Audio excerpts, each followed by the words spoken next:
नमस्कार मित्र हो.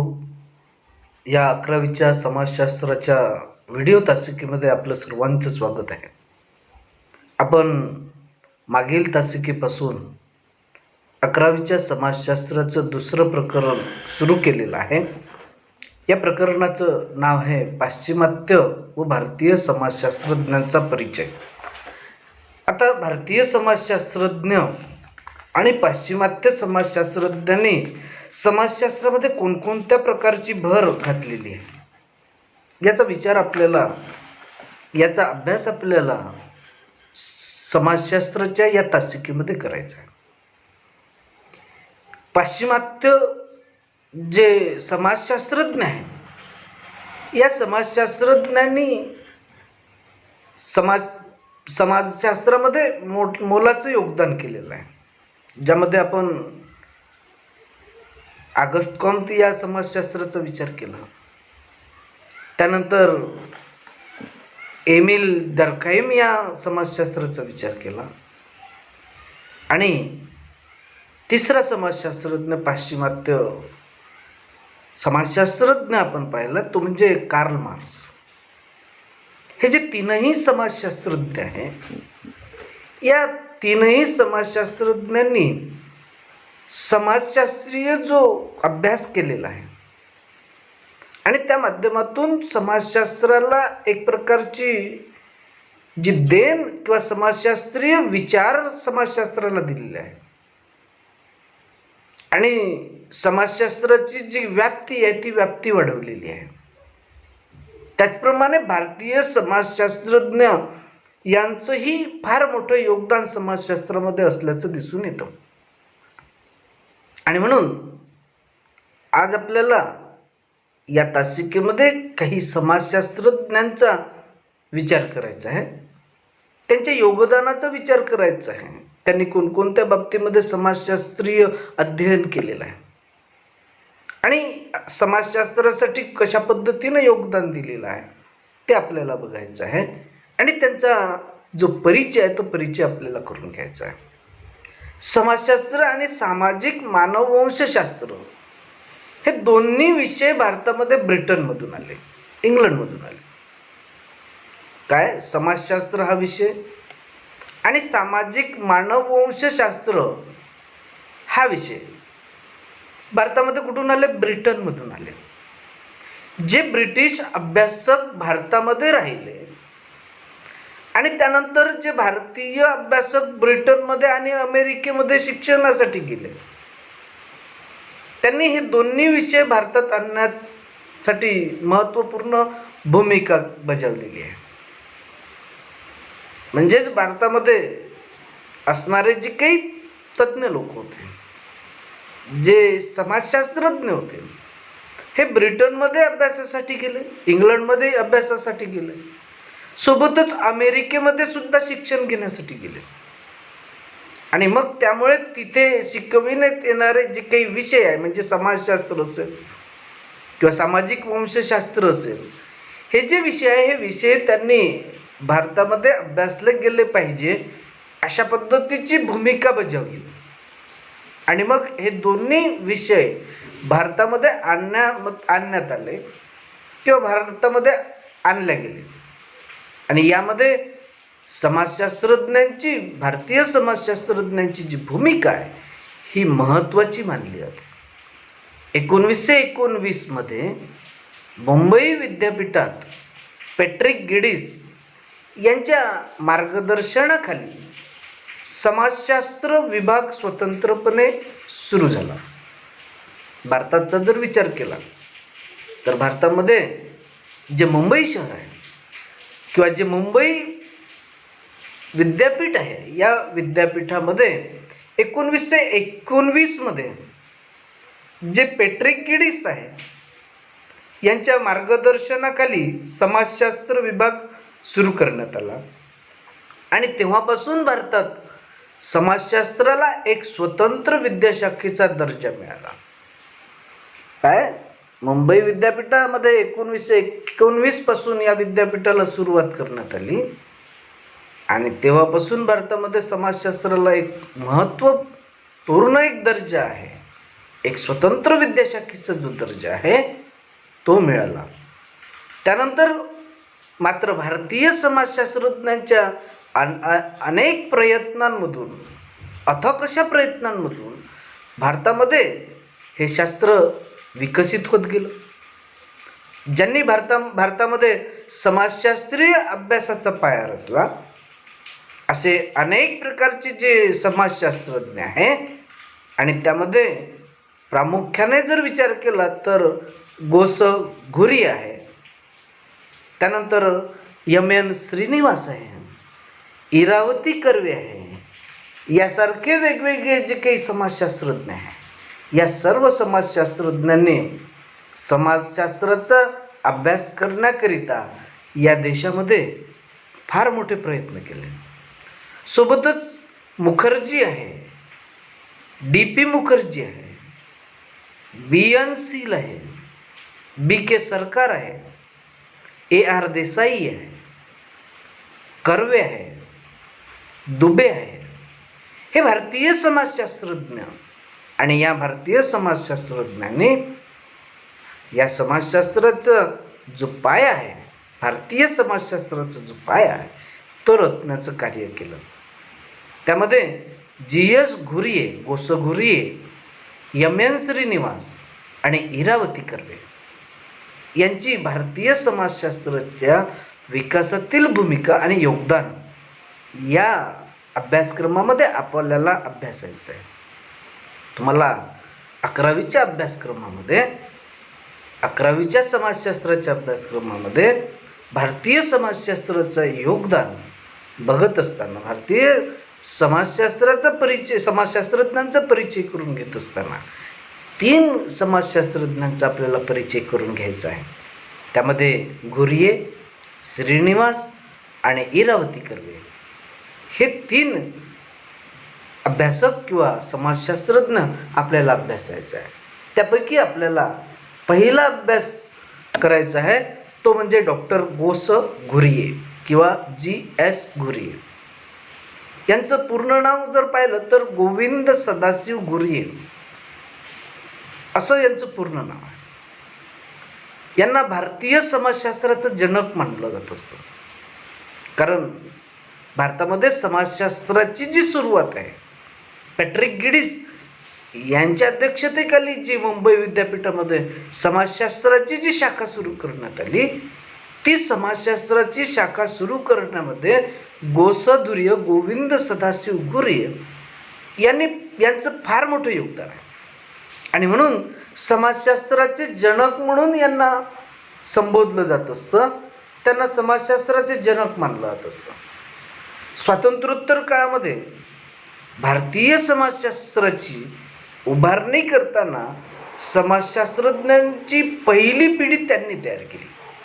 गोस घुरिये यांनी भारतामध्ये समाजशास्त्रज्ञांची पहिली पिढी तयार केली. त्यांनी 1952 मध्ये इंडियन सोशलॉजिकल सोसायटी या संस्थेची स्थापना केली आणि सोशलॉजिकल बुलेटिन या नियतकालिकाची सुरुवात केली. 1952ला घुरिये यांनी इंडियन सोशलॉजिकल सोसायटी या संस्थेची स्थापना केली आणि या संस्थेच्या माध्यमातून सोशलॉजिकल बुलेटिन सुरू केलं, नियतकालिक सुरू केलं. हे जे घुरिये आहे यांच्या लेखनामध्ये संकल्पना आणि परिप्रेक्ष्यांची खूप विविधता दिसून येते. या गोस घुरिये यांच्या लेखनामध्ये संकल्पना, ज्याला संज्ञा असं म्हटलं जात असतं, ह्या संज्ञा आणि परिप्रेक्ष्यांची खूप विविधता आहे. त्यांच्या अभ्यासाचा कल हा मुख्यत्वे करून जगाच्या विविध भागातील संस्कृतीच्या उत्क्रांतीचा अभ्यास करणे हा होता. त्यांनी जो काही समाजशास्त्रीय अभ्यास केला, समाजशास्त्रीय दृष्टिकोनातून अध्ययन केलं, त्यामध्ये जगाच्या विविध भागातील संस्कृती जी आहे ही महत्त्वपूर्ण मानून त्यांनी अभ्यास केला आणि या संस्कृतीची उत्क्रांती याचा अभ्यास करण्याचं कार्य त्यांनी केलं. त्यांनी विशेष करून भारतातील संस्कृतीचा सविस्तर अभ्यास केला. जे इंडियन कल्चर आहे, जी भारतीय संस्कृती आहे, या भारतीय संस्कृतीचा या गोसे घुरे यांनी फार सखोल असा अभ्यास केला, सविस्तर असा अभ्यास केला. त्यांनी केलेल्या जाती व्यवस्थेचा अभ्यास हा महत्त्वाचा म्हणून संबोधला जात असतो. त्यांनी भारतामध्ये असणारी जी जाती प्रथा आहे, कास्टिझम आहे, ही जी प्रथा आहे त्या प्रथेचा सखोल अभ्यास केला. आणि त्यांचा हा जो अभ्यास आहे, हा अभ्यास महत्त्वाचा संदर्भ म्हणून लोक वापरत असतात.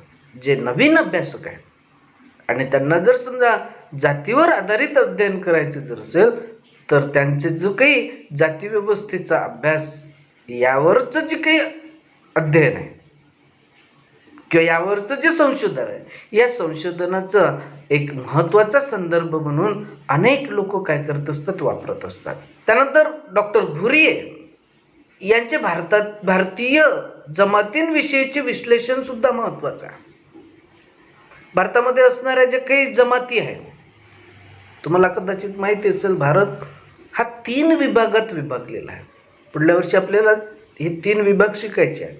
एक आहे आदिवासी समुदाय, दुसरा आहे ग्रामीण समुदाय आणि तिसरा आहे शहरी समुदाय किंवा नागरी समुदाय. आता या आदिवासी समुदायामध्ये अनेक प्रकारचे जमातीचे लोक राहतात आणि या जमातींविषयीचं विश्लेषण करण्याचं कार्य डॉक्टर गोविंद सदाशिव घुरिये यांनी केलं. हा जो अभ्यास आहे, हा अभ्यास सामान्य आणि वैशिष्ट्यपूर्ण अशा दोन्ही पद्धतीने त्यांनी केला. अनुसूचित ज्या जमाती आहेत, या जमातीवरील ग्रंथ त्यांनी लिहिले. या ग्रंथामध्ये त्यांनी ऐतिहासिक, प्रशासकीय आणि सामाजिक या बाजूंवर त्यांनी भर दिला. काय केलं की त्यांनी ऐतिहासिक, प्रशासकीय आणि सामाजिक बाजूंवर भर दिला. त्याचप्रमाणे त्यांनी महाराष्ट्रातील महादेव कोळी जमातीचा स्वतंत्र अभ्यास केला. महाराष्ट्रामध्ये असणारे जे काही महादेव कोळी आहे, या कोळ्यांचा अभ्यास स्वतंत्रपणे त्यांनी केला. त्या कोळ्यांमध्ये, महादेव कोळ्यांमध्ये असणाऱ्या काही चालीरीती होत्या, त्यांची जी संस्कृती होती, या संस्कृतीचा सुद्धा त्यांनी अभ्यास केला. ज्या काळामध्ये अनेक प्रस्थापित मानववंशशास्त्रज्ञ आणि प्रशासक असे मत व्यक्त करत होते की आदिवासी जमातींची स्वतंत्र ओळख कोणत्याही परिस्थितीमध्ये जपल्या गेली पाहिजे. जे अनुसूचित जमातींचे लोक राहतात, या लोकांची, या जमातींची जी ओळख आहे, ही स्वतंत्रपणे जपल्या गेली पाहिजे आणि ती कोणत्याही परिस्थितीमध्ये का होईना पण ती जपली गेली पाहिजे, असं मत त्यावेळेला होतं. आणि याच काळामध्ये गोविंद सदाशिव घुरिये यांचा आदिवासींवरील प्रबंध प्रकाशित झाला. त्यामध्ये त्या दरम्यान वसाहतवादी प्रशासक आदिवासींची अनुसूची बनवत होते. याच कालावधीमध्ये जे प्रशासक, वसाहतवादी प्रशासक होते, हे आदिवासींची अनुसूची बनवत होते, यादी बनवत होते. सरकारी मानववंशशास्त्रज्ञ आदिवासींना संरक्षण देण्याच्या बाजूने होते. राष्ट्रवादी मंडळी त्यांना विरोध करत होती. राष्ट्रवादी मंडळींच्या मते त्यांना संरक्षण देऊन किंवा त्यांना परिघाबाहेर ठेवून फोडा आणि राज्य करा, हीच नीती अंमलात आणली जात आहे. म्हणजे त्यावेळेला संरक्षण जर समजा दिलं, जर या आदिम जमातींना किंवा हे जे अनुसूचित जमाती आहे, या जमातींना जर समजा संरक्षण स्पेशल जर दिलं, तर त्यांना काय होईल की वेगळं काढल्यासारखं होईल, असं या राष्ट्रवादी मंडळीच्या माध्यमातून मत व्यक्त केलं जात असायचं. भारतातील विविध भागातील आदिवासींचे हिंदुकरण होण्याची जी एक प्रदीर्घ प्रक्रिया दिसून येत होती, म्हणजे हिंदूकरण जे आहे, या हिंदूकरणाच्या माध्यमातून आदिवासींना सुद्धा हिंदू धर्म स्वीकारण्याची एक प्रक्रिया सुरू झाली होती. तिचा अभ्यास डॉक्टर गोविंद सदाशिव घुरिये यांनी केला. त्यांच्या मते गणेश, काली, शिव या आदिवासींच्या दैवतांना आर्यांच्या इंद्र, विष्णू आणि ब्रह्मा यांच्या बरोबरीने स्थान मिळू लागले. भारतातील समाजातील विविध संस्कृतीची सांगड घालण्यासाठी आत्मवाद, कुलप्रतिवाद, निसर्गवाद यांचा आधार घेतला गेला. त्यातून भारतातील जमातींना हिंदू मानले जाऊ लागले. घुरे असेही म्हणतात की त्यामुळे स्वेच्छेने ते स्वतःला हिंदू संस्कृतीत सामावून घेऊ लागले. ताना भगत, विष्णू भागवत, कबीरपंथी आणि इतर अनेक आदिवासी पुढाऱ्यांनी हिंदू संस्कृती आदिवासींमध्ये रुजवण्याचा प्रयत्न केला आणि त्यामुळे अनेक आदिवासी ज्या जमाती आहेत या स्वतःला हिंदू मानू लागल्या. आता सरासरी जर विचार केला तर ज्या आदिवासी जमाती आहे, आदिम जमाती आहे, ह्या आदिम जमाती हिंदू नव्हत्याच. परंतु हिंदूकरण भारतीय समाजामध्ये सुरू झाल्यानंतर काय झालं की हिंदू संस्कृतीमध्ये आदिवासीचे जे लोक आहे हे लोक वावरू लागले आणि आदिवासींमध्ये म्हणजे हिंदू संस्कृती रुजण्याचा प्रयत्न केला गेला आणि आदिवासींमध्ये ती संस्कृती रुजली सुद्धा. आणि यामुळे मग काय झालं की जे काही आदिवासी असेल, जे आदिवासी मंडळी आहे, हे आदिवासी मंडळी ह्या स्वतःला हिंदू मानू लागल्या. डॉक्टर गोस घुरिये यांचे जमातीविषयीचे जे विश्लेषण आहे हे मुख्यतः त्यांच्या राष्ट्रवादी धोरणांचे द्योतक आहे. त्यांच्या मते भारतीय समाजात ऐक्य प्रस्थापित करण्याचे एकमेव महत्त्वाचे साधन म्हणजे जाती आणि जातीमधील सांस्कृतिक ऐक्य. डॉक्टर गोस घुरिये यांनी जमातीविषयीचं विश्लेषण करत असताना त्यांच्या राष्ट्रवादी धारणेचं द्योतक एक मानलेलं आहे आणि त्यांनी सांगितलं आहे की भारतीय समाजामध्ये जर ऐक्य प्रस्थापित करायचं जर असेल, एक महत्त्वाचं साधन जर आपल्याला जर समजा बघायचं जर असेल तर भारतीय समाजामध्ये ऐक्य प्रस्थापित करण्याचे एकमेव साधन म्हणजे जाती आणि जमातीतील सांस्कृतिक ऐक्य होय. आणि या माध्यमातून त्यांनी जातीय विश्लेषण जे आहे हे करण्याचा प्रयत्न केला. हे विश्लेषण त्यांनी केलं. त्याचप्रमाणे घुरिये यांचे भारतीय जाती व्यवस्थेबद्दलचे सुद्धा त्यांनी विचार मांडले. समाजशास्त्रामध्ये किंवा गोविंद सदाशिव घुरिये यांनी जातीच्या बाबतीमध्ये, जाती व्यवस्थेच्या बाबतीमध्ये सुद्धा विचार मांडलेले दिसून येतात. जाती व्यवस्थेचा त्यांनी भारतीय जाती व्यवस्थेचा अभ्यास केला आणि या अभ्यासाच्या माध्यमातून त्यांनी भारतीय जाती व्यवस्थेचा संबंधित असे विचार मांडलेले दिसून येतात. 1932 मध्ये प्रकाशित झालेला गोस घुरिये यांचा caste and race in India हा जो ग्रंथ आहे 1932 मध्ये एक त्यांनी ग्रंथ लिहिला. 1932 मध्ये त्यांनी जाती व्यवस्थे संबंधित एक ग्रंथ लिहिला. त्याचं नाव आहे caste and race in India. हा अत्यंत महत्त्वपूर्ण मानला जात असतो. भारतातील जाती व्यवस्था आणि नातेसंबंध यांचा अभ्यास करण्यासाठी त्यांनी या ग्रंथात ऐतिहासिक, मानववंशशास्त्रीय आणि समाजशास्त्रीय परिप्रेक्ष्यांचा एकत्रितपणे अभ्यास केलेला आहे. आता हा जाती व्यवस्थेचा अभ्यास करत असताना किंवा नातेसंबंधांचा अभ्यास करत असताना त्यांनी जो caste and race in India हा जो ग्रंथ लिहिला, या ग्रंथामध्ये ऐतिहासिक, मानववंशशास्त्रीय आणि समाजशास्त्रीय परिप्रेक्ष्यांचा एकत्रितपणे अभ्यास केला. घुरिये यांनी जातीव्यवस्थेचा अभ्यास ऐतिहासिक, तुलनात्मक आणि एकात्मिक दृष्टिकोनातून केला. या जातीव्यवस्थेचा जो अभ्यास घुरिये यांनी केला तो ऐतिहासिक दृष्ट्या तो अभ्यास केला, त्यानंतर तुलनात्मक दृष्ट्या तो अभ्यास केला आणि एकात्मिक दृष्ट्या सुद्धा त्यांनी अभ्यास केला. म्हणजे पूर्वी जी काही जाती व्यवस्था आहे ती जाती व्यवस्था कशा पद्धतीने निर्माण झाली याचा इतिहासावर त्यांनी अभ्यास केला. त्यावेळची जाती व्यवस्था आणि वर्तमान स्थितीतील जाती व्यवस्था याची तुलना करून त्यांनी जाती व्यवस्थेचा अभ्यास केला आणि त्यामध्ये असणारं जे काही जाती व्यवस्थेतील जे साम्य आहे, एकात्मिक दृष्टिकोन आहे, याचाही अभ्यास त्यांनी या जाती व्यवस्थेच्या माध्यमातून केलेला दिसून येतो.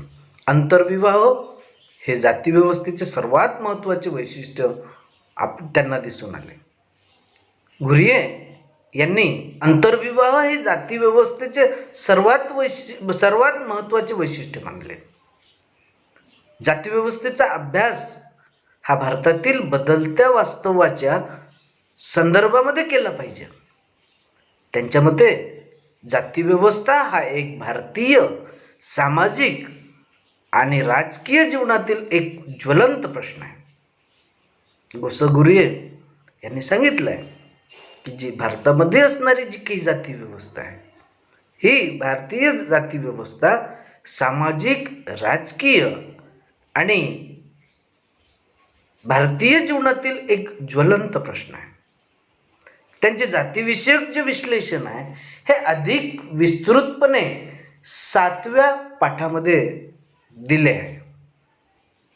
त्यांचं जे काही आपल्याला जो काही पुढे जाऊन जो 7वं प्रकरण शिकायचं आहे, या 7व्या प्रकरणामध्ये आपल्याला या घुरिये यांचे जातीविषयक जे विश्लेषण आहे या विश्लेषणावर आपल्याला चर्चा करायची आहे. जातीविषयक विश्लेषण हे अधिक विस्तृतपणे आपण बघणार आहोत.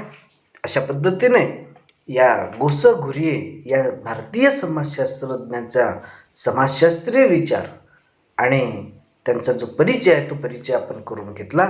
पुढील तासिकेमध्ये आपल्याला डॉक्टर M.N. श्रीनिवास या समाजशास्त्रज्ञाचा विचार करायचा आहे आणि हे समाजशास्त्र सुद्धा भारतीय समाजशास्त्रज्ञ आहे. त्यांनी सुद्धा भारतीय समाजशास्त्राच्या विस्तारासाठी अनेक प्रकारचे प्रयत्न केले. त्यांनी भारतीय समाजाचा मोठा सखोल अभ्यास त्यांनी केलेला आहे. हे आपण नंतरच्या तासिकेमध्ये बघणार आहोत. तर विद्यार्थी मित्र, मी इथेच थांबतो. धन्यवाद.